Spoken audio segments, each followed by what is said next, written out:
Hi, folks. I'm Jamie Hiles. I'm Lydia Judy. And I'm Derek Lemaster.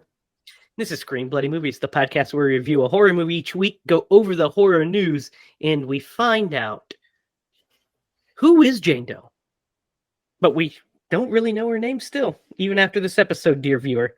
So we will see what we see. How are you guys doing? Doing good. I just ate a bunch of food and now I'm really full, so Can never go wrong with that. Ugh. How are you doing, Derek? I'm doing okay. My wife and I had a marriage building exercise today, so that's always fun. Yeah, what was that? We installed our microwave. Just decided to stop working on Friday, so we had to go buy a new freaking microwave, and it's one of the ones that's like over the head, so I had to install it. Ah. And let me tell you, it was rough times. At one point, we were shouting at each other. Clark's looking at us like, "Are you guys okay?" Some team building. Yeah. Those projects, Sarah and I always, she just loves to do projects together. At one point, I asked her to leave, go somewhere else, and then she was like, "You leave," and then it just, got worse after that. We eventually made up, and it was okay. It got installed. Well, that's good. That's what matters. Yeah, as long as you can, do some massacres with that microwave, that's all that matters. This is the second week. Yeah. Second week in a row I've referenced a microwave massacre. Being Is able this a to real movie? Yes, it stars Jackie Mason, who is the voice of Frosty the Snowman. It was made in 1983. Oh my gosh. Oh my god. It's terrible. It's about a... Where can you find that? It's about a guy. Because I watched it one night, literally one night I was over at Justin's house, my drummer Justin back in the day, and we were watching, just flipping through the satellite and going through these channels, and it popped up Microwave Massacre, and I was like, "Oh, this sounds hilarious. Let's check this out." And as the main character starts talking, I was like, "I think that's fucking Frosty the Snowman." And I was right. It was him. He's like, "Happy birthday." Yes. So, guys, before we talk about Jane Doe and her autopsy, I thought we'd start this episode a little differently and go into the horror news.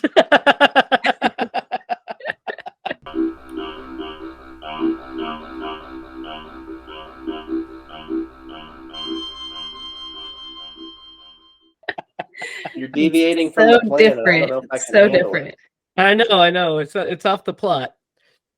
But we don't have a lot of horror news today, guys. We have about 5 pieces of news, but some of them are pretty cool. So let's get into them. Let's start with this one. HBO has officially ordered a season 2 of The Last of Us. So we are at least getting a second season of HBO's Last of Us. Has either of you guys watched an episode of this yet? No. I've watched 2. You watched both new episodes, Derek? Yeah, which is quite a feat for me because it's hard for me to watch anything. So I'm pretty excited. Is it pretty good? It is good. It's good. I like it a lot. It's good. It's pretty faithful to the game. I mean, that's one of those. It's one of those stories that you don't really need to change much because the game was just so well written. So well, and I think if you would change a lot, you'd get a ton of backlash because there are people who are truly invested in that story already. Well, yeah, and the story is so good. There's not a reason to change a lot. So yeah, season 2 of that show is on the way. Also, this is some really cool news. A few months ago, we talked about Nosferatu. Do you guys remember this? Robert Eggers is making a Nosferatu movie. Mm-hmm. Well, here's what we know now. So we knew that Nicholas Hoult was involved. We knew that Bill Skarsgård is playing Count Orlok or Nosferatu in it, right? Mm-hmm. Well, guess who just joined the cast, or is in talks to join the cast at least? That would be none other than Willem Nicolas Dafoe. Cage. Willem Dafoe, who famously played Max Schreck and Count Orlok in Shadow of the Vampire. Right. So I wonder what part he's going to play. I imagine he'd be like the old man that sends Hutter off onto his adventure. Hutter Harker. I don't know. It doesn't say who he's cast as, but he is in talks to join the cast. What are your thoughts on this? Well, I called that. I gotta say, the first time you brought this story up, I was like, Willem Dafoe, right? I was like, he's got to play, he's got to play Nosferatu, right? Right? Right. Yeah. But no, it's Next Bill best Skarsgård, thing. and he's great. He'll probably kill this. He's definitely got that lanky look going on. The broad shoulders. Mm-hmm. And especially if he's all skinny and Mhm. stuff. Yeah, the He's broad come a shoulders. long way, actually. Who build? Yeah. Yeah, I watched an early TV show that he was in called like Hemlock Grove, I think. Yeah. Yeah, it's a good show. Yeah, I watched that too. and I was a little Yeah, when it iffy came- of his performances, but no, he's definitely become That into his is own. that's one of those very early Netflix shows. Yes. Hemlock Grove. Yeah, it was. Like extremely don't- early. I don't want to Yep. do a lot of teen drama stuff, but this one, I gave it a chance, and I was glad I did. Yeah, it's pretty interesting. It's pretty cool. Has Femke Jensen in it as well. Zinnia on the top. So, what do you guys think about Willem Dafoe being a part of the Nosferatu movie? I mean, I'm down. Yeah, obviously. Yeah, we were just talking about that last week too, that to have little cameos of people, like Mhm. who are in the other things and stuff. You know what I'm saying? Yeah, but this one's a little different because he didn't play Count Orlok. He played Max Schreck. Max Shrek. Yeah, you're right. Yeah. Still cool though, because I mean, when you think of it, you kind of think of him. Yeah. like- Yeah. Speaking of which, Max Schreck is also the name of Christopher Walken's character in Batman Returns. A Mm. little. Yeah. There he is, right There on he Lydia's is. shoulder. So we've got a release date for the remake of Children of the Corn. It is getting a March release date on March 3rd, in an 18-day theatrical window before being put on demand and digital on March 21st. What are you guys' thoughts? I'm kind of excited to see what they do with it. I feel Yeah, like of all the ones that they are remaking, I feel like this one probably deserves a remake, Yeah, you could probably make it, actually improve it, right? Yeah. We haven't covered that yet, correct? Nope. No, we I have didn't think not. so. So I can't tell you the last time I saw that movie. I think I It's watched been it. a long time. I think it's been a couple years ago. I put it. It was on, I think, Shudder, so I watched it. It's pretty Yeah. good. This, guys, I'm not too keen on. Ugh. We are getting a Night of the Comet remake by Roxanne Benjamin. It was announced back in 2018 that she would be scripting a remake of Night of the Comet, but now we're finding out that it is still it's in limbo at the moment, but it is still moving forward. What are you guys? Are you guys familiar with Night of the Comet? I've never seen Night of the Comet. I've Night seen of the it a couple Comet times. is excellent. We have to do it one time. It's a good one. It's a really good one. So I mean, here's the thing: if you remake it, you have to change a lot. I mean, Night of the Comet is a perfect example of its time, in my opinion. It's one of those perfect time capsule movies of the What is time it it came about? out. So it's about these two girls, Reggie and her sister, who a big comet comes across the earth basically and wipes everyone out and turns other people into zombie people. Mm-hmm. And so they have this free reign of the world, and then they end up fighting against the army, against other stuff. It takes a turn. It's a very, very fun movie. Sounds like a nightmare I had once. Yeah, it's very good. It's very fun. It's bitchin' is the best way I can describe it. We'll cover it one day. It's bitchin'. Okay. So that's the thing. What do you think, Derek? You're muted before you start to talk. There you go. I knew that. I knew that. Yeah, I'm iffy. I feel like it's so like it's got a cult following if you know what it is. Mm-hmm. You know what I mean? And so like if they can introduce that to a larger audience, Yeah, and that's true. it's a good story, I say, all to it. It'll probably bring some light to the original. So see That's what they can true. do with it. Yeah. That is true. And then finally, we have David Gordon Green's Exorcist sequel is 90% done, the cinematographer says. So we talked a while back how it ran into some trouble where they had shut down shooting. Apparently they have picked up and it is 90% done, which is good because this thing has a release date of October 13th of this year. Holy cow. They better get on that.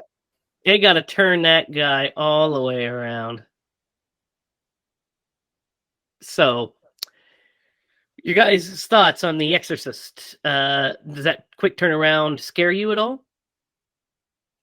I don't know, because we've watched a couple movies now that have had a pretty quick turnaround that's been pretty okay. So maybe they just have it really down to a science nowadays. Well, yeah, it depends on... depends on what they're doing with The Exorcist, right? Because, I mean, The Exorcist, you're expecting there has to be some set piece, right? Some standout exorcism set piece. So you'd think that would take some time to build a rig, especially if they're adding stuff in post. That's the only thing, because if it's 90% done already, then we still have plenty of time. I mean, we're 9 months away from it. So it's like a full baby. Yeah, I mean, if full you pregnancy keep away it from to yeah, I like the terminology. If you keep it where, and in a movie like that, you're probably not doing a lot in like special effects and stuff like that, like in post. Hopefully, it's pretty practical in its approach, and so I can see where be pretty tight. Well, we'll see. I hope for the best. Yes. I mean, so do I. I mean, we still have to cover the first Exorcist, and we'll get to that one of these days because it's a classic, and we'll have to talk about it. I'm surprised we're on season 3 of our show, and we have not yet done a single Exorcist movie. Yeah, we do. We're gonna get to it this season for sure, right? We have to. Yeah. What? Nothing. You'll see later. Okay, you freaking weirdo. Just hear like weird whispering going on. Come to me. Precious. Always reminds. I like to do the voice. Almost reminded me of Watto. I like to do Watto. Easy boy. Said boy, he always wins. At the beginning of that, I thought you were gonna go JCVD in Bloodsport. You told me never to stick to one style. To keep an open mind. Yeah. Bloodsport. Too bad that's not a horror movie. We'd do it. But that wraps up the horror news. Like I said, not a lot going on this month or this week. But we did get a little bit of news, and I'm hoping that next week we'll have some updated, like Friday the 13th news or something. So in the meantime, let's get into tonight's movie. We watched 2016's Autopsy of Jane Doe. Lydia, let's start with you. You picked this. Yes. How many times have you seen this? And when was your first time? Counting today, I've seen it twice. Oh, okay. So I saw it once, probably around the time when it came out. I think I saw it on Netflix, and me and Jake watched it late at night. All the lights are off. And I remember thinking it was really scary. But then after that, I couldn't remember the movie at all. So yeah, I think I was a little susceptible at that point in first time. viewing. Yeah. Yes. What did you guys think? So on your second viewing, it wasn't the same experience. Is that what you're saying? I wasn't as scared as the first time. Yeah. No. Derek, is this your first time seeing this? Yep. I didn't even. Man, I'm trying to think if I even knew that it was a thing. The name sounds familiar, but it's the first time I've ever saw it. So It's a classy name. It is a classy name. It has a classy production. We'll get into that here in a minute. Last week I said that I had watched this, and it was very, I couldn't remember a lot of it. Yeah. As I started watching it, I realized that I hadn't seen this. I was thinking of the Liam Neeson autopsy movie, Afterlife, with Christina Ricci. Yeah. Oh, I think I've seen that. That's the one I was thinking of in my head when I was like, That's oh pretty yeah, because good. the synopsis, I was like, oh yeah, girl on a autopsy table. Except that one, she's like a lot, like experiencing it. She's not dead. Yeah. Yeah. She's not dead. He tricked her. Yeah. So I was like, the movie started, and I was like, none of this is familiar to me. And then I realized, completely different movie. This one has Brian Cox, who is always awesome, always excellent in everything he does, and Emil Hirsch, who I hadn't seen in a while. He's also great. And what's funny, after I watched this tonight, I saw a trailer for Cocaine Bear. Oh my gosh. And Emil Hirsch is in it. Really? Yeah. Wow. We've got to talk about Cocaine Bear when it comes out, guys. Definitely. It's called Cocaine Bear. And Moose Jaws or whatever. We definitely have to do Moose Jaws when it comes out. I'm really excited for Moose Jaws. Moose Jaws. So this movie, I had never seen it. So this was a first watch for me as well. Nice. So I didn't really know what to expect because, like I said, the movie started unraveling and I was like, what the hell? I don't remember any of this. And then once I saw Brian Cox, I was like, oh, this isn't the Liam Neeson one. All right. Completely different. I don't have Brian Mills. Instead, I have Stryker. X-Men 2 reference for you guys. Nice. Yep. William Stryker. Dude, he's been in some good movies. Red. Oh, he's phenomenal all the time. Yeah, he was the in The original. Ring. He's the original Hannibal Lecter. What? Yeah. Brian Cox was the first actor to play Hannibal Lecter in Michael Mann's Manhunter. Whoa. You guys have never seen Manhunter? Blew my mind. You guys have never seen Manhunter? No. Nope. Wow. Manhunter, it's an 80s movie directed by Michael Mann, starring William Peterson from CSI. Mm-hmm. He plays the Edward Norton character, what's his name? Why am I blanking on the character's name? The lead in that movie and in the book, Red Dragon. Okay, Will. Now I'm gonna have to watch this movie. Yep. Will Turner. Yeah. Will Turner. Yeah. That's from Pirates of the Caribbean. Yeah. Darn, you're right. But it's something like that. It is. You're probably right. I mean, it's not that uncommon of a name, I'm sure. Yeah. It's Will Graham, by the way. Will Graham is the character's name. Will Turner. But I knew I got Will. I was like, Will. Yeah. And there's like Turner. No, Smith.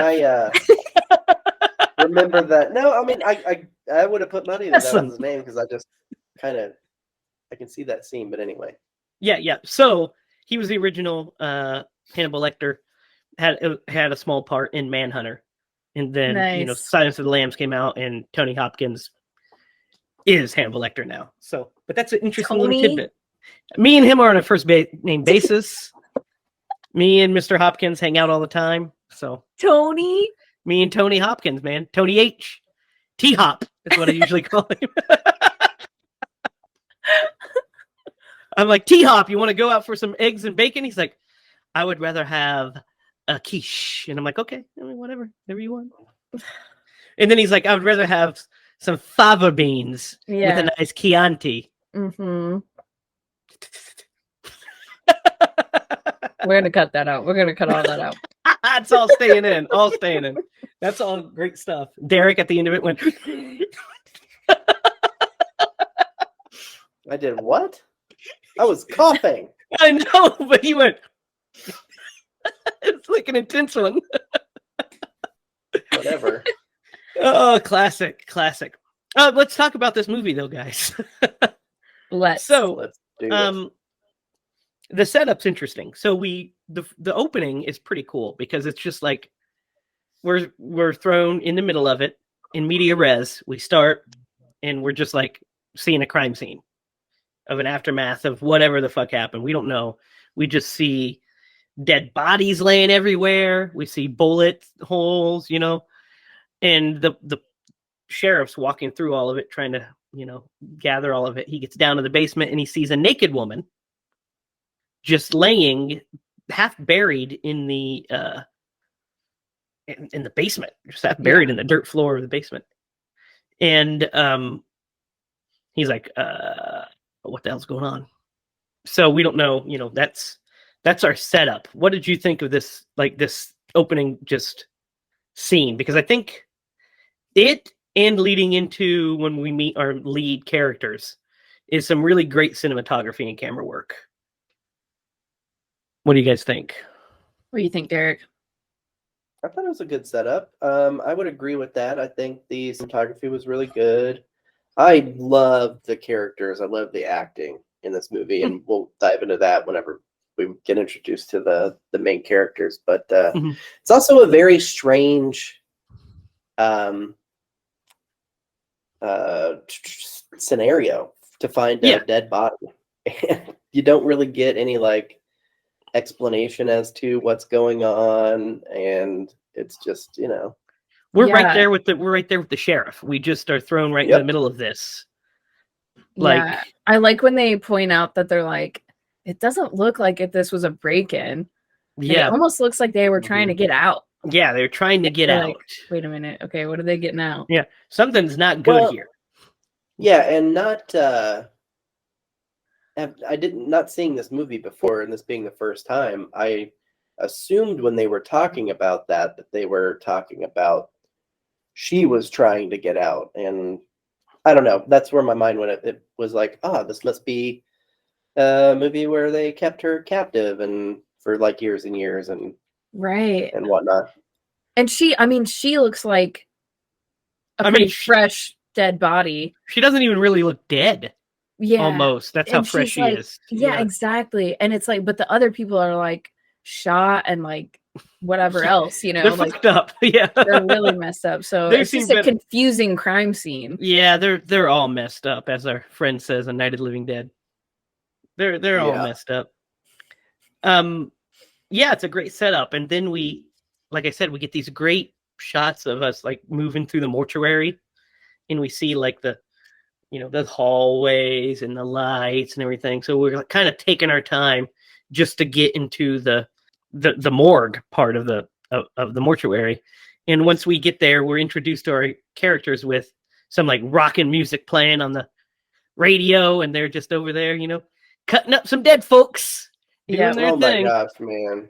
The scenes where he's like got the giant bolt cutters and he's breaking the ribs. I'm just like, yeah. So we're introduced to a father-son, basically a mortician and his assistant, basically, because he's a coroner. Are they the mortician? Yeah, I was gonna say he's a coroner, but they own a mortuary. So the coroner and the medical assistant is what his son is. The Tildens is who they are. Tommy. And like, as you're looking through the halls of the mortuary, it's like you get their family history at the same time. It's like generational house that they lived in. You see, this has been a family business for a while, right?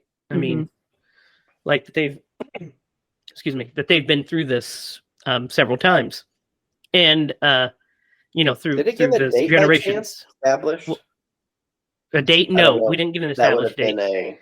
We do get the sign that says, Tilden Mortuary and what have you. Yeah. I don't know if we get an establishing date. It might be on there. I didn't look for it. Only Derek would ask that question. And I want to know when this place was established. No. It would have really played. It could have really played into this story. I see what you're saying. Because you could have stretched to make a connection. Yeah, but it still wouldn't because it was from the Northeast. Hey, families migrate, man. Families migrate. So, yeah, we're introduced to them. What do you guys think of our two main characters? We have Tommy, played by Brian Cox, and we have Austin, played by Emil Hirsch. Yep, pretty good. I was like, yep, that's a father and a son. They're just working. They got Yeah. some, Well, you yeah, know, go ahead, history. sorry. Yeah, They got there's some definitely history together. there's some backstory that we're not privy to at the beginning of this movie Yeah. Mhm. that unfolds a little bit. Yeah, I think the greatest compliment that you could get as an actor and something like it felt authentic. Yeah. That's what I think meant they- by, yep, father and son right Yep. there. Yeah. Like, that's all. That's what I meant to say. You put it so much better than I did. Yeah, no, it did. They play it well, and Brian Cox is just so natural at everything. He just makes it look like he is that person every time. Well, and especially something so technical as a coroner, probably just a hand shy of a doctor with the medical knowledge that they have. And especially like them running through scenarios of, because he's really trying to groom his son to what he Take thinks over. to take over the business. Yeah. Mhm. Mhm. And so he's, asking him all these questions, and he's like, and it's really great when somebody feels confident in the role that they are playing, because when it comes across on screen, you're like, man, that person must be a doctor or a coroner. Yeah, I like the concept of them like trying to, like you were saying, they're throwing out the scenarios, because what's interesting is that Austin, the younger of the two, is interested in the hows and the whys, and his father is only interested in the COD, the cause of death. Mhm. That's all he cares about. He's like, the hows and the whys are for the police. We can tell them this is how it happened, this is what happened, but it's up to them to decide why and how, and who. Mhm. But as this movie goes on, they have to use that knowledge, which is pretty interesting.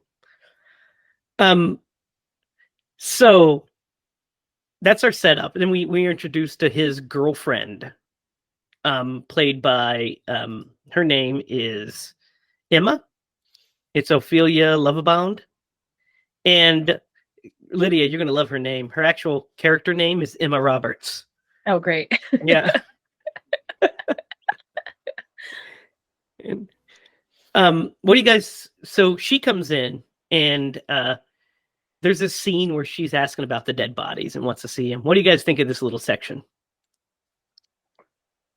I don't even know what to think of that. There's so many things that are just kind of wrong with it. Yeah, it's kind of weird. Yeah. Not just her like curiosity or fascination with it. Like, you would think like the son, sorry, I forgot his name already. Austin. You think Austin would, be protective, but also like, kind of talk to her about it at the same time, Yeah. He really just shuts that down. Yeah. What do you think of this bit? I think it's interesting. I mean, I could definitely see where you're curious, but the body that they end on, Yeah. I want no part of that. Nope. It's very, Nope, very nope. morbid. Yeah, he like I doesn't have a definitely face. wouldn't want to. Yeah. Yeah. Just Yeah. a cavity where it's like the sheet sunk in, and Yeah. you're just like She probably shouldn't have seen that been horror so movie, interested in that one. No. Yeah. And the body that they're working on. Let's talk about the effects real fast, because the body that they're working on is like a burnt guy, Mm-hmm. and it looks great, right? Like, I mean, Oh, it's gross. it's so good. Yeah. I was trying to eat during that also. It was kind of hard. Me too. When she was cutting the ribs, I was eating some baby back ribs. I was like, You're like, I was doing my best man You are impression. not. I was daddy. I was being daddy, Ugh, picking out buckshot. yeah. gross. No, these practical effects, they look amazing. And really the only, and we'll get to it later, the only critique I have of this movie Is the digital some of effects? the supernatural digital effects that they imposed. And Those Yeah. are no bueno. But what are you gonna do? Like one. Yeah. Really like one that stands out to me. One is, I can think of one that's really, really bad. Yeah. But we'll talk about it. But this scene is interesting because it does set up like her curiosity. It sets up their like the father's kind of sense of humor and stuff with it, and Also sets up the bell on the ankle, which comes back later, which is pretty cool. He describes it as, back in the old days before you couldn't tell if a person was dead or in a coma. So you put the bell on the ankle so that way that you can, if they move, you can hear the bell and know they're alive. Yes. Like if they're in the fucking box or something. That's creepy, by the way. Yeah, could you imagine being in the, working on another body and you hear the bell ringing and you're like, oh my God. Oh no. I'd be and it was Audi like, 5000, guys. Well, you would probably be like, oh, that's a good thing because that person's not dead. Like, we need to help it this would person. scare the bejesus out of me. They had all kinds of stuff for that. If it was the cavity packages face of guy, I'd be underwear out of there. in my drawer. Yeah, cavity. Yeah. I mean, yeah. Yeah, so you're right, Liddy. They have a bunch of like different stuff just laying around, and we get like we find out that he is leaving. Austin is going to leave, but he's also going to leave for good eventually. Mm-hmm. We find out that his mother has passed away, so his dad's all alone, and they're going to go to the movies, and then the sheriff brings in Jane Doe. Mm-hmm. And Austin feels bad and says he can't leave his dad. Bet you he wishes he would have went to that movie. But no kidding. Yeah. But he cuts out, and he tells her, "Hey, I will, come back tonight. We'll go catch the midnight movie." And I mean, midnight movie. What, are they going to go see fucking Rocky Horror Picture Show? What is going on here? Midnight movie. This was back in 2016, before the pandemic, Yeah. But he says, I'll come back for the movie. I've got to help him out. And they go back down, and we see Jane Doe on the slab. And the sheriff says, I need answers to this tonight, because the press is already asking questions, and I don't know how to answer this one. I can answer all the stuff upstairs. This happened or this happened, but I cannot answer this naked woman buried in a hole in the basement. Mm-hmm. Doesn't make any sense. So that's when our plot starts off. What do you think of this setup here? This was the point where I was like, the girlfriend, I feel like would have like been really curious at that point. Like, she is so curious about the dead bodies, and then this new thing, this mystery comes in, and she's just like immediately jumps in the elevator and is leaving. And like, he's like, yeah, I need to stay. And she's just like, he could have invited her to be like, well, do you want to help us like look at this? I think that's what I feel like should have happened, but I think she was spooked out by after his dad did the she did. So I think she just was done with it after that point and was like, I wish I wouldn't have seen that. And he warned her, you don't want to. There's things you can't unsee. But she goes anyway. She wants to do it anyway. But then she leaves, and we get our basically set up. They're going to do an autopsy on this. So the actress that plays Jane Doe, her name is Olwen Kelly. So this actress is a trooper. She just laying naked on a metal table time for an entire film, essentially. How did they do this, guys? So her laying on when she's just laying there, that's just her laying there. And then, then there's makeup effects, obviously, when they start doing the other stuff. Right. But she's just kind of laying there while they mess around with her. There has to be some kind of dummy at some point in this, because, I mean, when they're cutting her, yeah. But like when we get the shots of her and they're moving the mouth, everything like that, that's her. That's just her acting. Dead. How does she not move at all? It freaks me out that she just doesn't breathe. Probably with the eyes, they're either CG'd or contacts. Because we don't see, when long shots, we don't see her eyes, obviously, all that often.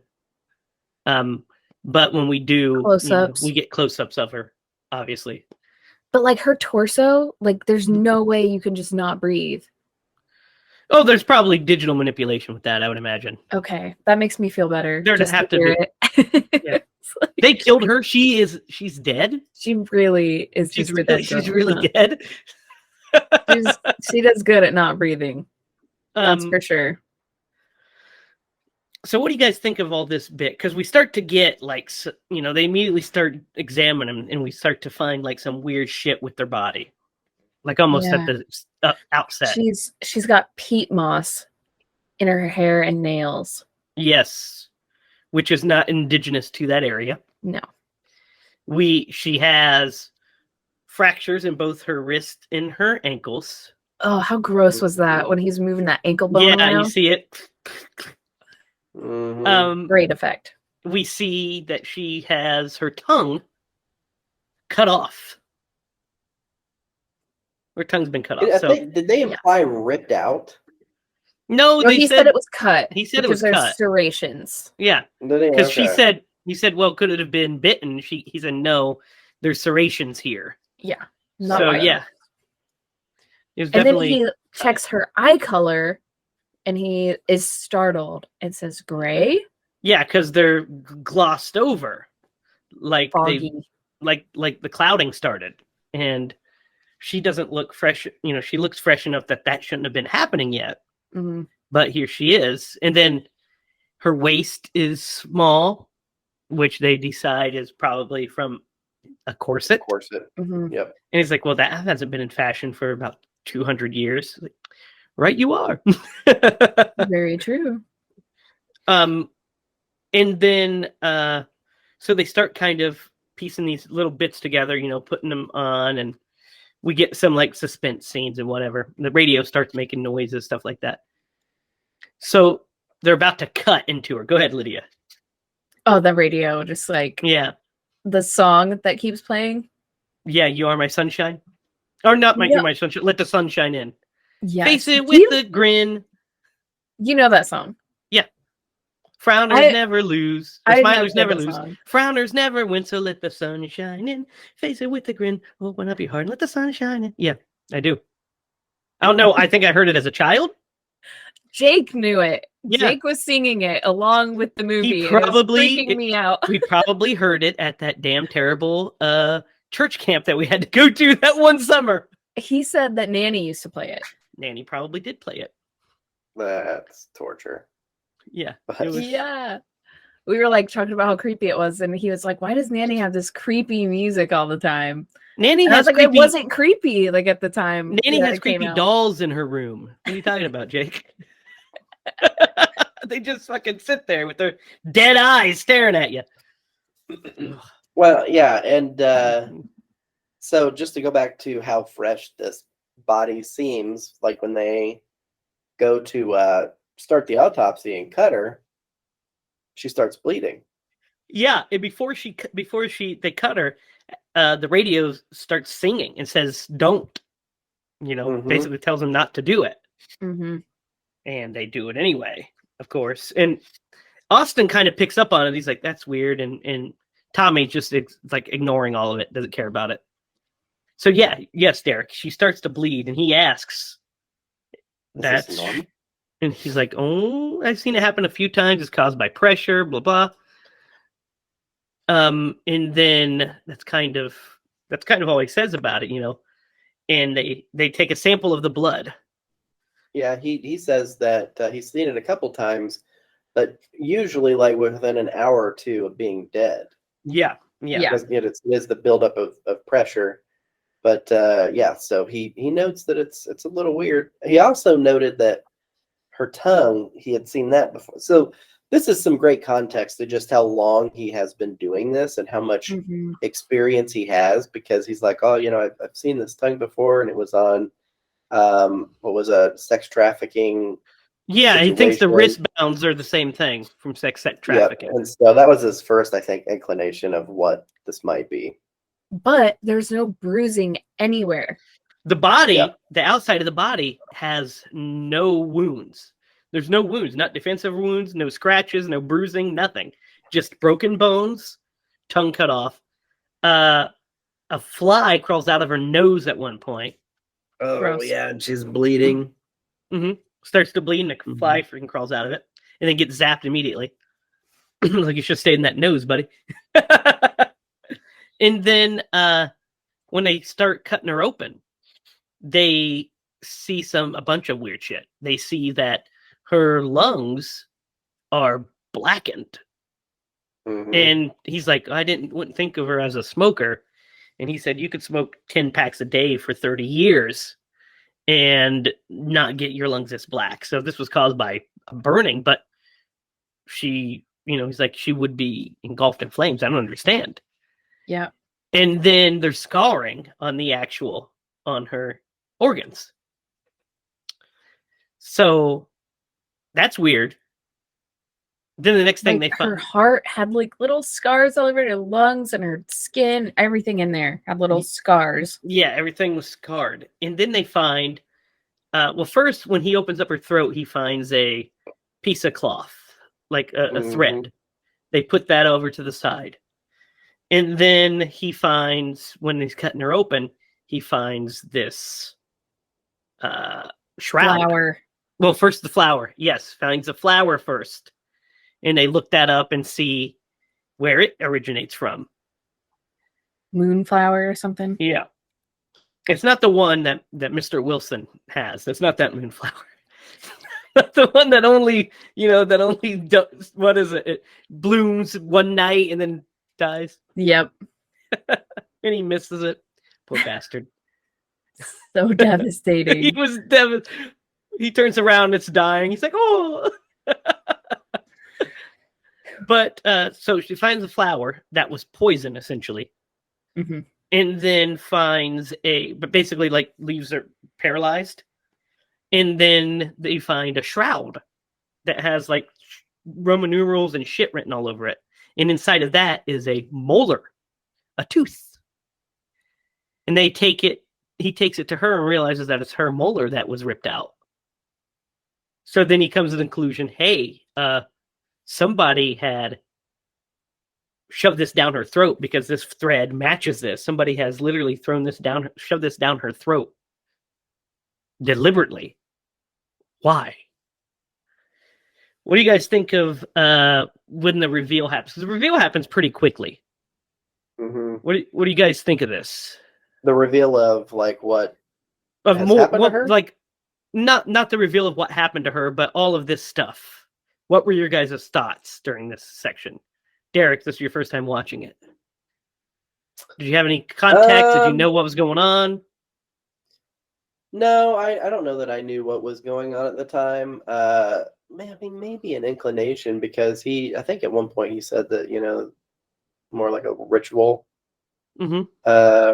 which made a lot of sense. I don't know. I guess I was maybe just engrossed in the movie. I wasn't really like trying to solve the mystery. So I was trying to solve it. I kind of did. Not to the fact of I knew all of these things, but I was kind of already thinking like, well, maybe she, has something to do with black magic or witchcraft. That's kind of that was my inclination. That's kind of what I was thinking. Actually, I thought it was, so I guess I did have a thought. I thought it was more in line of an exorcism or like trying to trap something in her, I guess, but. Yeah. So at this point, they start hearing some weird shit and they go to investigate. And the cat is Stanley. Yeah, devastating part. This cat is dead. Well, almost dead in the what do you call it? The vent. Yeah, the ventilation system. Yeah, and so he pulls him out, and he mercy kills him because he's dying, and it's really sad because that's all he has left of his wife. That was his wife's cat, and he says Stanley was a pain in the ass, but he's all I had left of her. He takes him immediately and takes him to the crematorium and cremates him. And he says, "I'm going to need a few minutes," and he comes back and Austin tries to talk to him, and they try to talk about her, and he doesn't want anything to do with any of it. He's wanting to get down to business still. Mm-hmm. And then as he's cutting through, weird shit starts to happen, around the place. And he sees there's like something on her skin. So he cuts it and he realizes that there's an outer skin, and he pulls it off, and there's writings on that as well. Yeah, he like basically like skins her. Yes. See these tattoos underneath her skin. Yeah. What did you guys think of that? So gross. Creepy, right? Yeah, I mean, it was gross. I will give you that. Yeah, it was. My mind just went to like, even if this were some sort of like ritual thing, like, how would you do something like that without that's filleting what I thought somebody? too. Yeah. Yeah. And that's what I was still Seemed thinking humanly too. possible. Because we still didn't know anything yet. And then, because we're still like just trying to piece it together, we still think that this stuff just happened to her randomly. Mm-hmm. And so we're trying to figure it out. It's the same markings that are in the little. Yes. Shroud, and so they Yes. look at the shroud and they realize that it's a.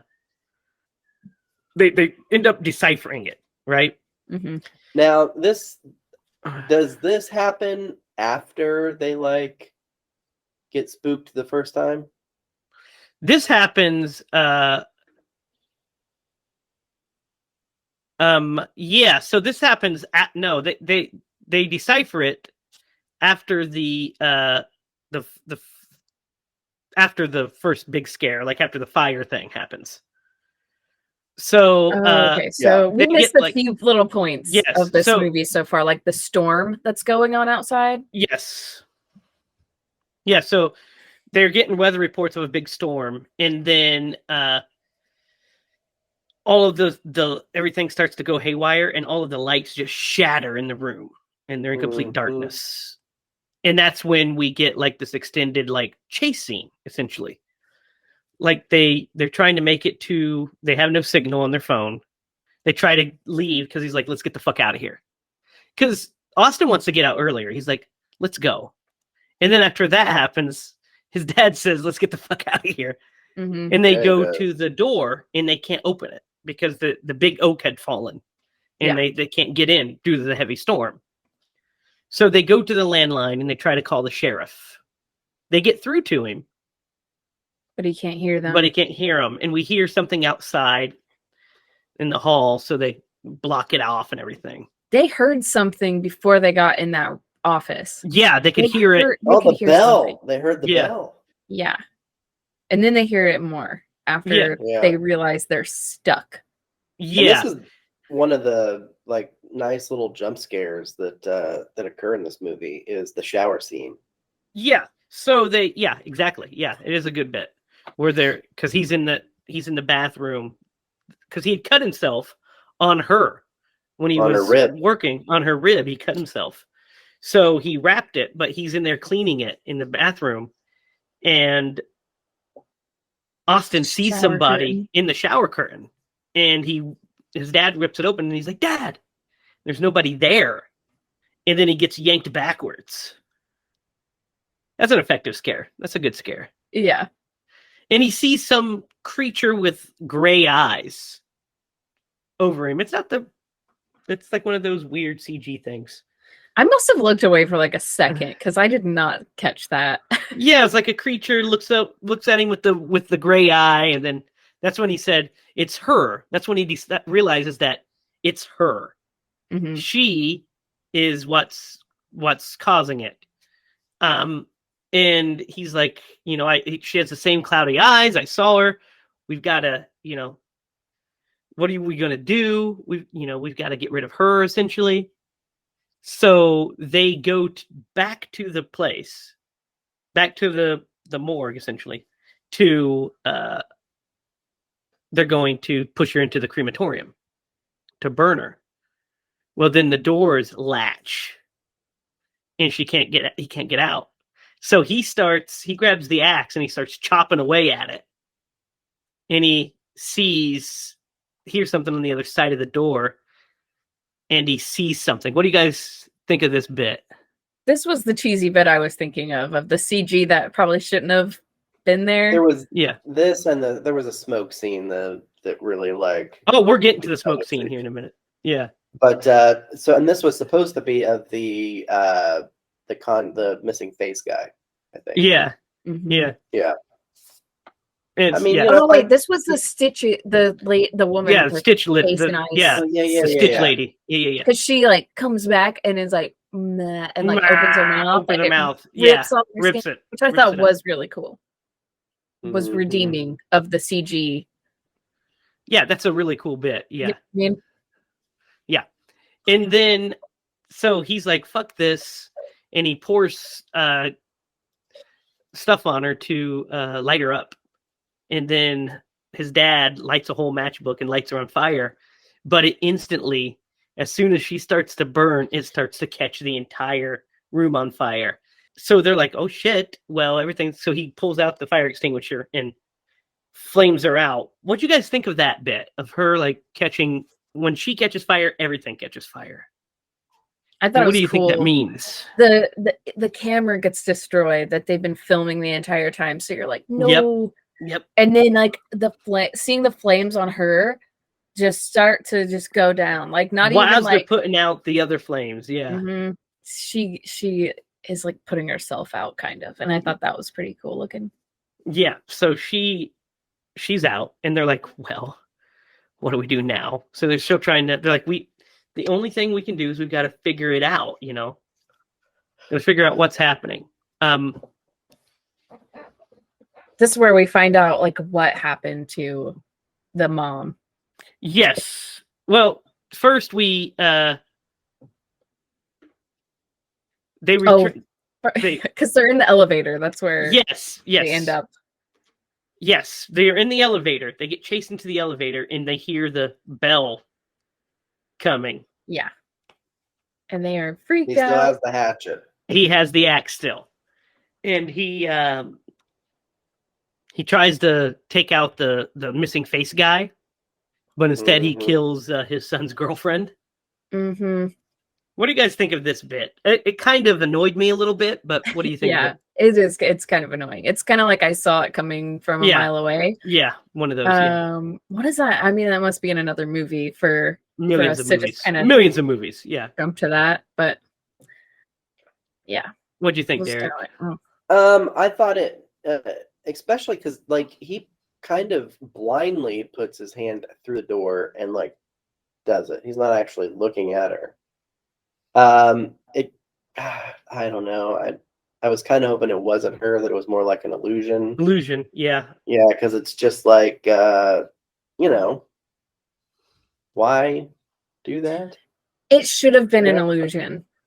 I think is the answer. I It agree. should have been an illusion. It should have been in their heads because, yeah, I don't know. Yeah, well, when we get to the end, it's like, yeah, and my problem was also like, I guess because she's making them see things, but it's like, why doesn't she like, hey guys, it's me. I'm not missing my face. Yeah, why are you guys in the elevator? What's going on in here? And how did she get in there? Yeah, well, she couldn't have gotten in there. Yes, and also there's a problem. We get one of the problems solved at the end, which is when we find out that the radio says that there was 5 straight days of sun, so there was never a storm. Yeah, right. Because so she had to have been. Because when I was watching it, because I was like, why the fuck would she come back in the middle of the storm? And I realized, it wasn't storming. They just think it's storming. It wasn't storming. The door wasn't trapped. The police never got the phone call. Yeah. The police were never there. Like what? Which is why it would make more sense that she didn't die. Yeah. I mean, it is what it is. It didn't really take me out of the movie, but I was just kind of like, if the tree never fell on the door, then she could have gotten in there. She could have, yeah. But I think we see the tree. I think we see like, I don't remember. I'd have to go back and watch, but it looks like there's maybe a tree at the bottom of that where the push one is, because there's definitely a tree over there. So I don't know if it fell down or not, but it probably didn't, and they just were trapped there. They just same thing with the other family. They couldn't get inside. Or couldn't get outside. Yeah. What do you guys think of when they find out the backstory, and what do you think of her backstory? I think it's really interesting Yeah, I So really let's like it. explain the backstory real quick. Yes. Let's. So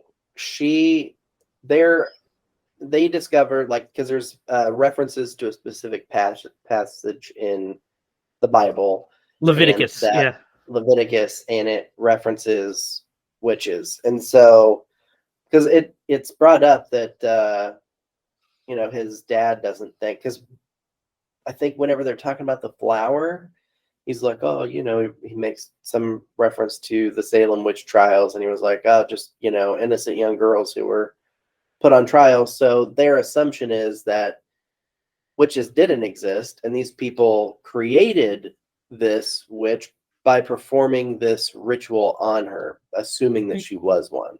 Yeah, and that's Mhm. what that's basically what he is saying happened. Like, she wasn't a witch. She was tortured and mutilated. And in doing so, they created an actual witch. Because Yes. they determine the only thing they can do is to continue the autopsy to see if they can figure out what's going on. Mhm. And they cut open her brain and they see that there's still brain activity in her brain. So she's alive, essentially. But how could that be, right? How could they be Mhm. alive if there's nothing there? And so they're kind of in like this weird like catch-22. They don't know what to do. And that's when they discover the backstory.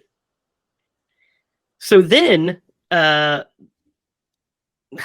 he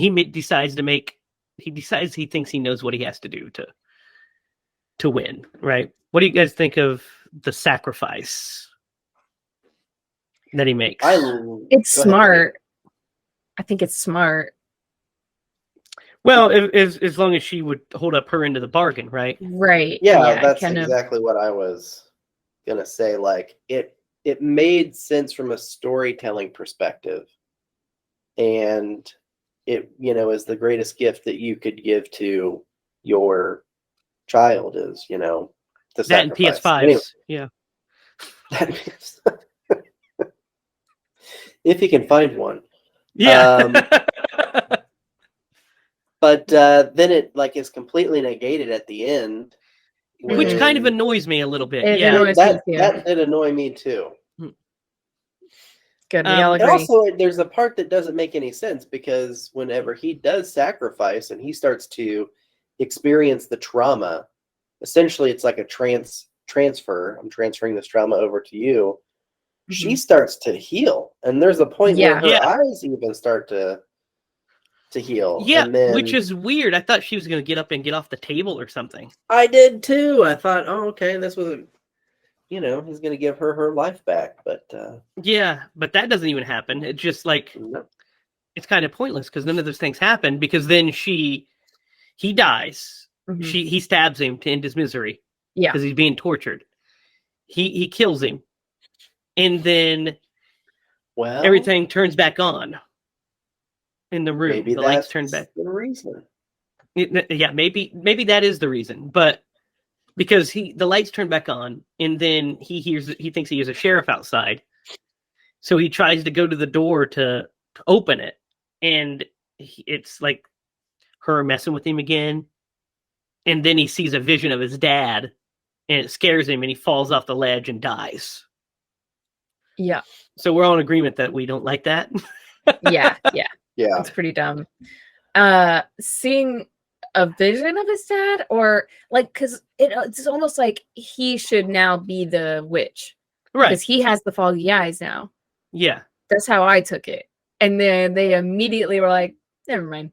Yeah, never mind. Unless I would have been fine with it if it was him, but it immediately goes back to her. Yeah, And it makes no sense. Like Derek said, maybe it's because he killed him instead of letting him just lay there and suffer. Right. Yeah. Who knows? But I mean, that could have been a little clearer, I guess. Yes. Because it's kind of messy the way it happens, because then we just get him dying. The only reason that he is killed is so there's no loose ends and they can end the movie the way they wanted to end the movie. Mm-hmm. Right? Which is they wanted to end the movie with her still being this thing. Dead body, because then the sheriff comes in. Looks like he sees the girlfriend killed with an axe. He sees the dad stabbed, and he sees him laying over the thing, and like it looks like he's like, I don't care what it looks like. I've known this family for 20 years. This is what happened. And then it's like, what do you want to do with her? Send her to another county. Get her out of my county. And then she's being transported and her foot wiggles and we get the bell sound and then we end. Oh, Yeah. Mm-hmm. What do you guys think of this ending? I think it could have been better. Yeah, I would agree with that. Yeah, The toe wiggle makes no sense even. Like, it's cool, but it's like it doesn't make any sense. She did not move the entire time. Unless now she can move. See, there's just so many unanswered questions about it. So yeah, like I like the concept of I like the ending in theory. You know what I mean? Like I like the ending in theory. I don't necessarily like the execution of the ending. Just because of the journey we went on, I think that I have no problem with him dying still, but it should have been a different way because I thought that the curse had moved on. He could have been now the witch. Exactly. Or something. But it just leaves a lot to be desired because it doesn't really, and that's fine. You don't have to spoon feed your audience and answer all the questions, but there's just, this is unsatisfyingly unanswered, not ambiguous unanswered, right? Right. Yep. Is that how you feel, Derek? Pretty much. Because it's too confusing. Yeah. And, a little convoluted. Yeah. Well, and I think the thing I hate most in like storytelling, especially movies, is when they lead. I know it happens all the time, but like they lead you to a conclusion, and then they're just like, "No, we're not going to do that." And it's not like I like it whenever it makes sense. Yeah, like whenever yeah, exactly. Like if there's a really solid twist, I'm like, that's awesome. But this was just like, no, I don't. I liked the way you were going the last bit. Yeah. So yeah. No, I agree. And that is the Autopsy of Jane Doe. So, guys, what are your thoughts on this one? I went first the last 2 weeks. It's somebody else's turn. I go first. Start with you, Derek. Yeah. All right. So, I love the acting in this movie. I think that's its strongest point. I think the story is, I think the story is really good and it's captivating for like 92% of this movie. Most of the special effects are pretty good. The practical effects, the dead bodies are awesome. The autopsy scenes are just, out of the park. They look great. But man, that ending, it does get me because it just doesn't sit well with me. And super cheesy ending whenever he's in the car and that song comes on the radio as the guy's like driving down the highway. I'm like, come on. I forgot about the song coming on. Yeah. But all in all, I did enjoy this movie, Lydia. I'm glad you picked it. Were you scared? There were a couple good suspense scenes in this movie. There's some suspense, I really like the scene where the bell guy is like he looks up at that mirror that like separates two hallways so you can see if somebody's coming and he sees somebody there. I also love just the confidence that he has to be like, well, who's that? And walks over to look to see who might be in the hallway randomly. But so yeah, there's definitely some good suspense. I am gonna give this movie a 6.5 because the ending, I was a little disappointed in the ending. But it's a pretty solid movie. I enjoyed it. I liked it a lot. Lydia, your turn. Oh man. Well, I think it's really interesting that I thought this movie was super scary the first time I watched it. Just got you in the right time, man. Sometimes that's what it is. It catches you at the right time. Yes. Isn't that like interesting? Like it I is. wish I could figure it out that way. Yes. That way I just feel that for every movie. And that, I mean, that's why I was so excited to pick this one, because I was like, this one's so spooky, guys. You guys are gonna freak out. But yeah, so I really like the idea of this movie. Yeah, just the ending really is the only problem that I had. Even the CG, I'm just like, whatever, it's still a spooky movie. But yeah, I think I'll probably go with a 7.5. Yeah, I'm glad you picked this movie too, Lydia. I also liked it. I think that the performances are just A+. They're awesome. I think the cinematography is great in this movie.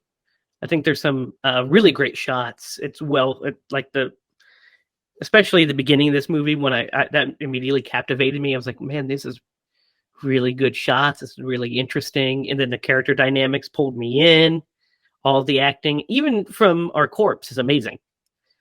And then it has some good popcorn scares, like the people walk, the dead guy's walking without his face, and the woman with the, with that thing ripping her lips up. So it had those good things too.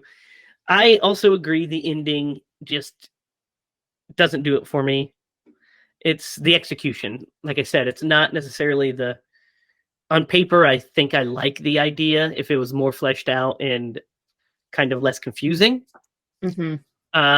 But I think the execution's a little lacking. I don't even know if this was maybe a reshot. Who knows if it was an alternate ending? We don't know any of that stuff.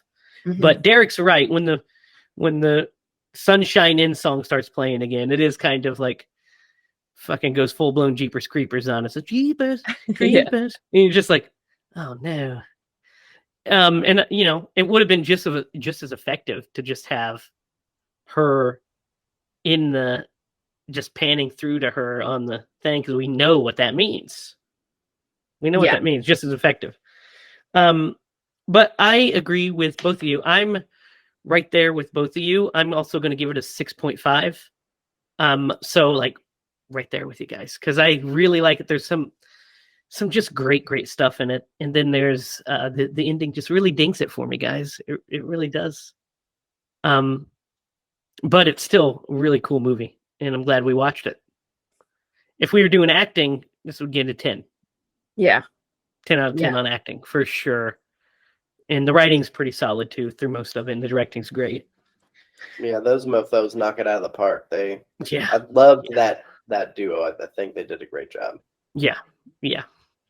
So what would you guys think if the son survived, okay, and the body is over, like the witch or whatever you want to call it, Jane Doe, is healed, better, laid to rest, and the son gets blamed for the murders of I would have liked that a lot better. Girlfriend. I would have liked that a lot better. Okay. That probably would have went up a whole point. That would have made sense to me. That's where I thought the ending was probably going to go. Right. I was like, that's just a logical conclusion. That's the logical conclusion. He looks completely guilty. Yeah, he does look guilty. And then he could be like, no, it was the Jane Doe. And then they take him away. Mm-hmm. And then you could either have one of two ways. You could have Jane Doe gone. Mm-hmm. And then we could have Brian Cox on the slab with gray eyes. Mm-hmm. Or even like have his like eyes open. You're right. No, exactly. Just having lain there, and a point. And then we go up, we pan up to him, and he has the gray eyes now. So, and then we just hear the bell jingle, and we cut to black. Yes, guys, it makes me feel like better. It makes me feel like that's how it was written, probably, and there was a rewrite and a reshoot or something like that. Maybe. That's just no. I agree. That would have lifted this a whole point for me too. Probably 2 points almost.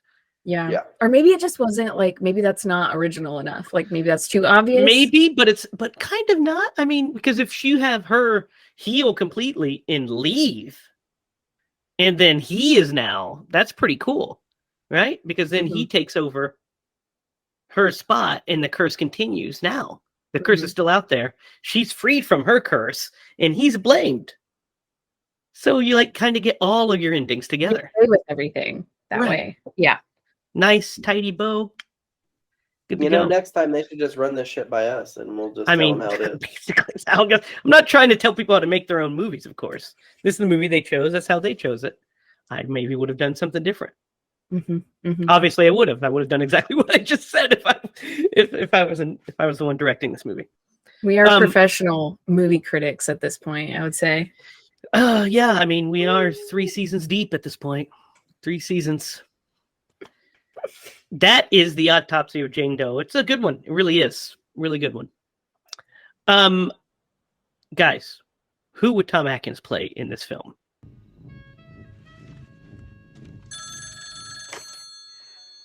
Thrill me. Thrill me. Thrill me. Thrill me. Thrill me. Detective, thrill me. There's only one guy he could play, and it sucks to replace him, but there's only one guy he could play. Don't say the sheriff. Cast type him to the death. Typecast. You can't mess with that duo. Huh? I said, what did I say? I meant typecast. Yeah. You said cast type. Cast type him.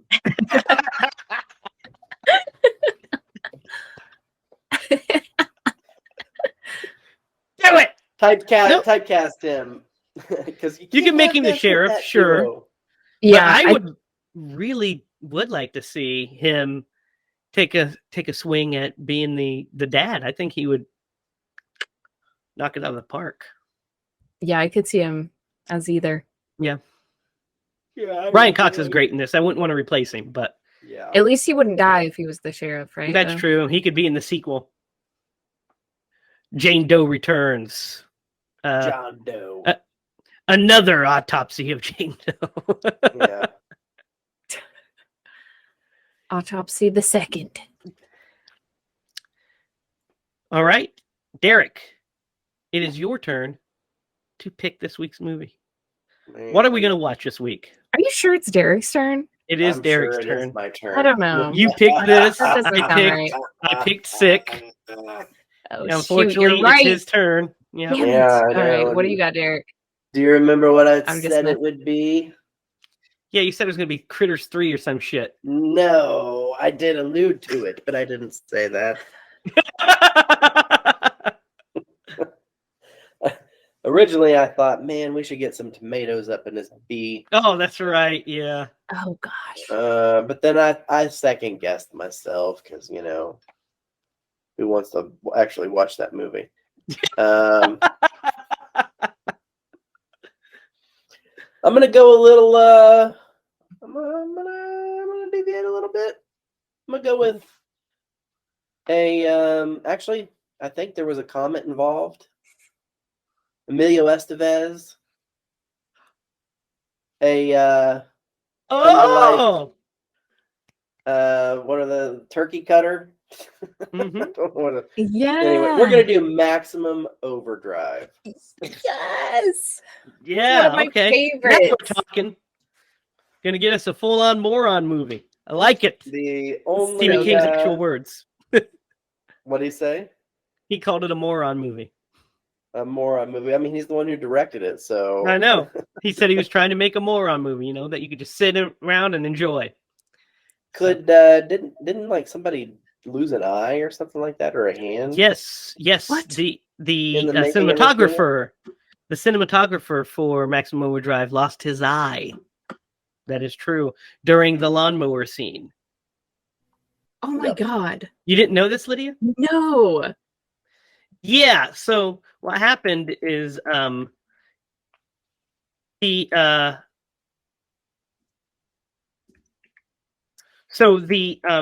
you remember the Lawnmower scene, right? lawnmower scene, right? Yeah. Yes. So the lawnmower scene, it was remote controlled, and they said that they wanted, to take the blades out. And Stephen King wanted authenticity, so he wanted the blades in for the scene. And they were like, "Well, you can't tell." They kind of got into an argument. They're like, "We'll leave them in." So the camera operator, which is the cinematographer, is shooting the scene, and it went out of control, and it hit a block of wood, Oh no. and the splinter broke off and stabbed him in the eye, and he lost his eye. Oh my gosh. He had to wear an eye patch for the rest of his. He was an Italian guy, Armando Nannuzzi, who made movies clear until 1992. He made 2 more movies after that. Wow. He also shot Silver Bullet, Jesus of Nazareth, Waterloo. Yeah, but he lost his eye making that Whoa. movie. That's heavy. Yep, there's a lot of cocaine on the set of Maximum Overdrive. That I have heard. Whole lots of coke. Not talking about the beverage. It was snowing up there in North Carolina. So that's a good pick, Derek. Next week, Stephen King's Maximum Overdrive. Let's see where that is streaming. 10 out of 10. Probably nowhere. We'll find out. You can find Maximum Overdrive on Apple TV, Vudu, Google Play, Redbox, Amazon Prime, and YouTube. You have to rent it on each of those. Or you can own a copy of it, which is what you should do because it's Maximum Overdrive. And we will be talking about it next week. That's exciting. It's going to be a good one. Good pick, Derek. Thought we were going to I do job. that. only good movies. Good Thank you. job, Derek. I'm so The proud last of one you picked was, what did you pick last time? What was your last pick? Stir of Echoes. Yeah, it's a good one. So Yeah. you picked, okay. We It's just have to completely talk different. him out I of do nothing but awesome ones. We just have to talk him out of his worst instinct, don't we? Yes. His initial instincts is like, let's watch Hayride 2. We're like, You guys are missing out. These are all classic movies. There's only one movie I refuse to ever watch again. What is that? Beyond the Wall of Sleep.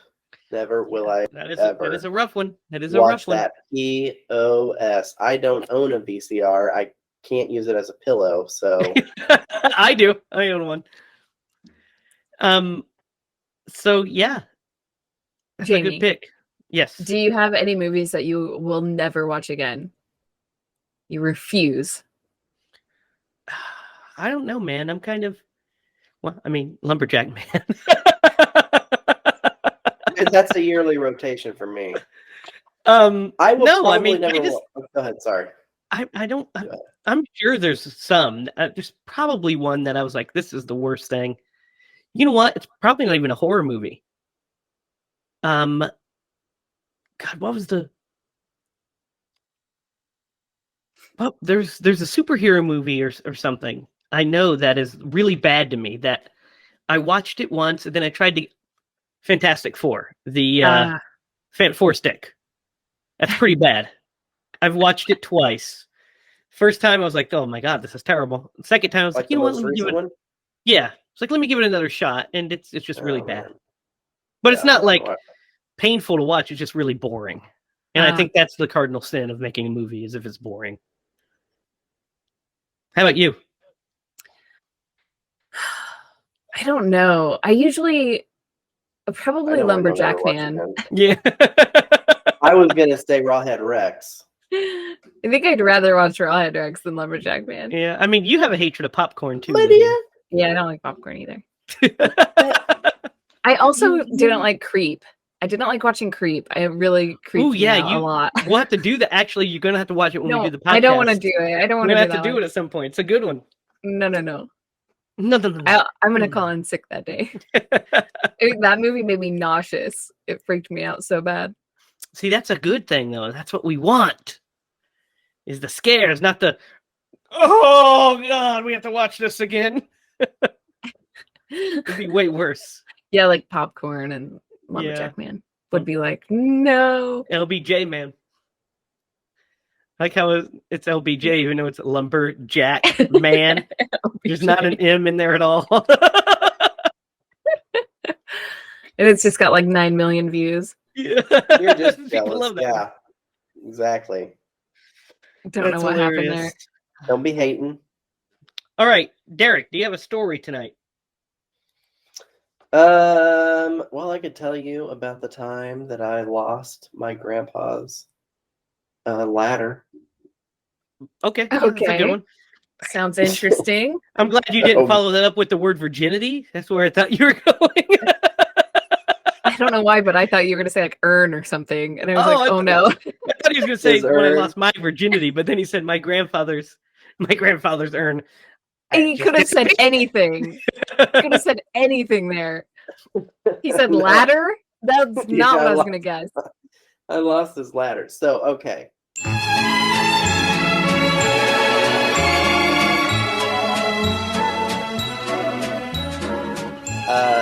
So this girl that I dated when I was in high school, we worked it out where she lived like the next town over.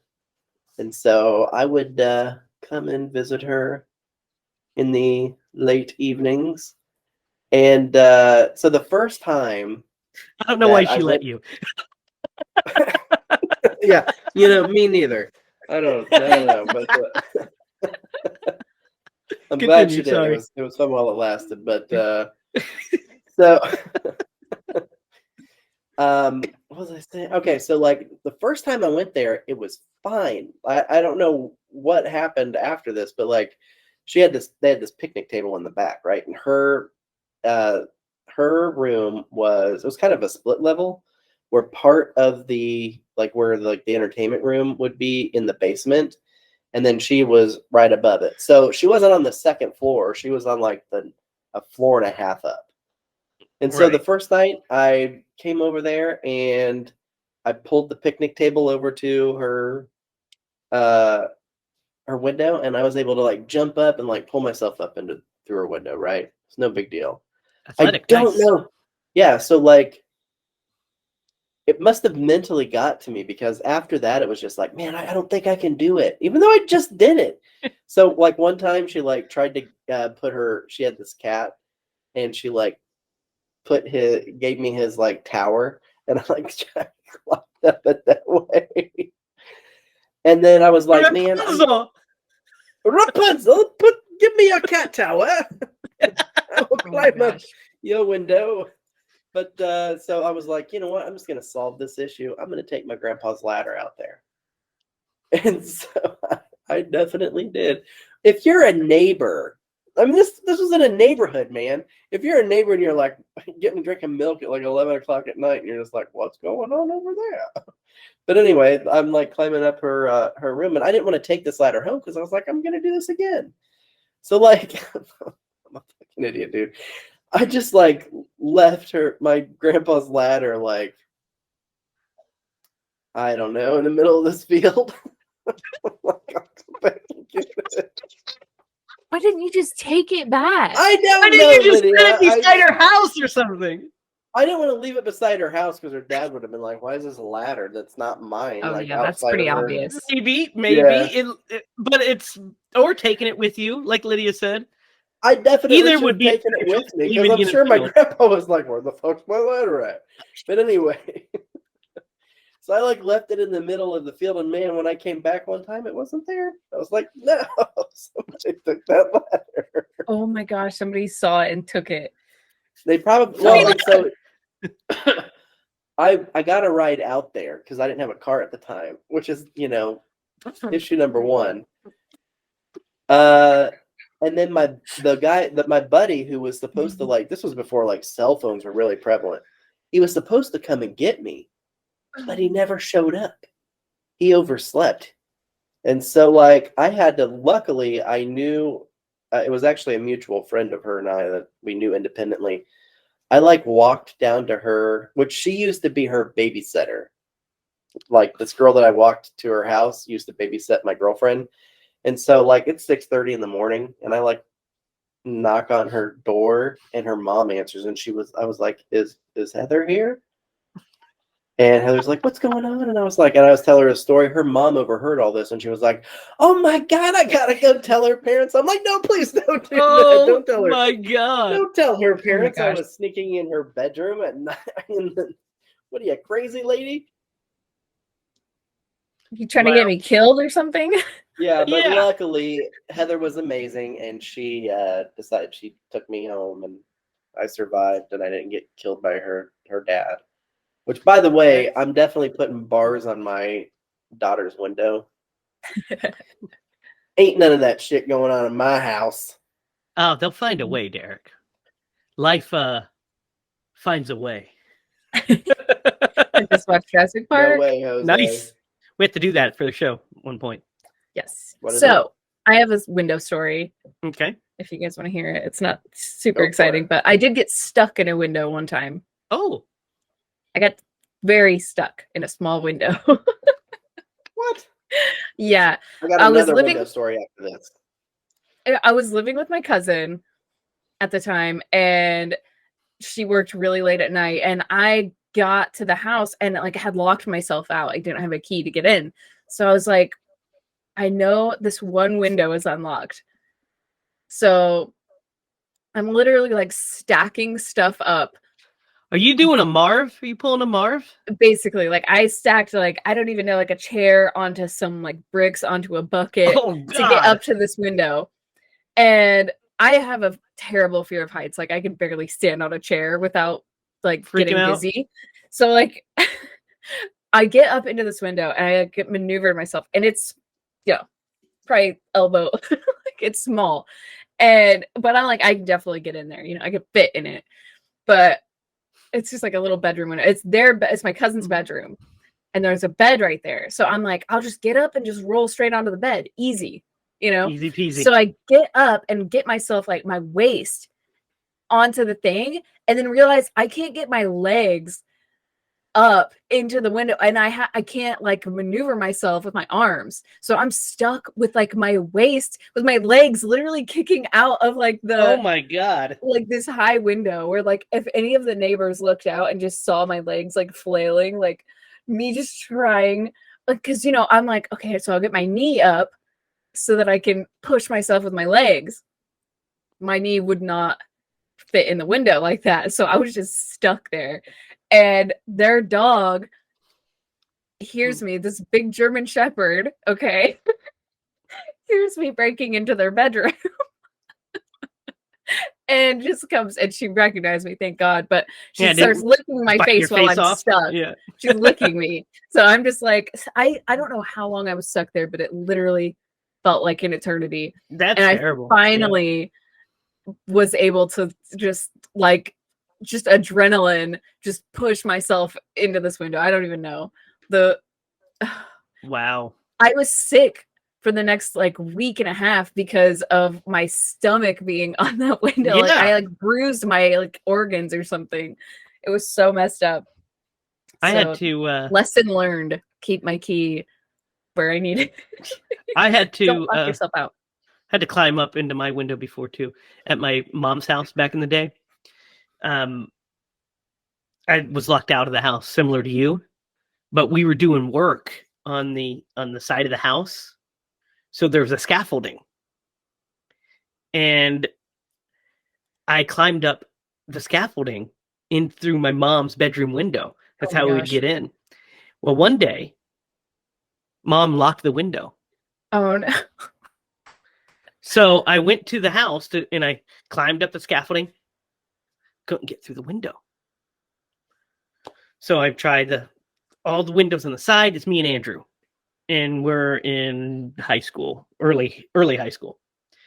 So I have a ladder. So I know if I get the ladder and I get to my second story top window, I know my window's unlocked.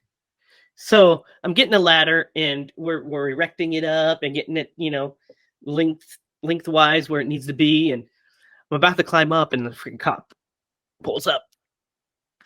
And he's like, what's going on here? And Andrew's like, it's his house. And I'm like, yeah, it's my house. And the cop's like, you live here? Why are you climbing in the window? I told him, I don't have my key. I'm locked out. This is my house. My mom, Michelle, blah, blah. Tell him all the names and everything. He looks it up and he's like, okay, yeah. And I, had my ID here. Look, this is me. He's like, okay, you guys can, I wouldn't recommend climbing up there. And I was like, okay, well, we won't. He leaves. As soon as he leaves, I that ladder up and I go up there. And luckily, the window's open. I get in, run down the stairs, let Andrew in. Like, it's not illegal to like climb a ladder at your own house. No, he just probably thought it was a terrible idea for us teens to be climbing up the ladder at night, trying to get into the house and fall. Yeah, I was gonna paint the exterior of it. And make sure. Yeah, not a big deal. Just don't worry about it. So that I'm glad is, nobody saw me. Oh my gosh. yeah, that'd have been embarrassing. I was so stuck. That is this week's episode, guys. Next week we'll be doing. I'm excited about next week. I'm excited to do Stephen King's masterpiece of cinema, Maximum Overdrive, which you can Yes. find on all of those streaming platforms, as I said. Comment down below on your window stories. Tell us what you thought of tonight's movie. How excited are you for next week's movie as well? You can follow us online. You can follow us at Instagram at Scream Bloody Movies. You can follow us on Facebook at HiLa Productions. You can follow us online at HiLaProductions.com, and you can follow us each on Twitter at Lydia. You can follow at Lydia Spooky. You can follow Derek at DDogly Master, and you can follow me at Racket. So stay tuned for next week when we do Maximum Overdrive. Let us know down below what you thought of this week's episode and what you would rate it. And if there's nothing else for you guys, for Derek Lemaster and Lydia Judy, I'm Jamie Hiles. Remember, if you're going to scream, scream bloody movies.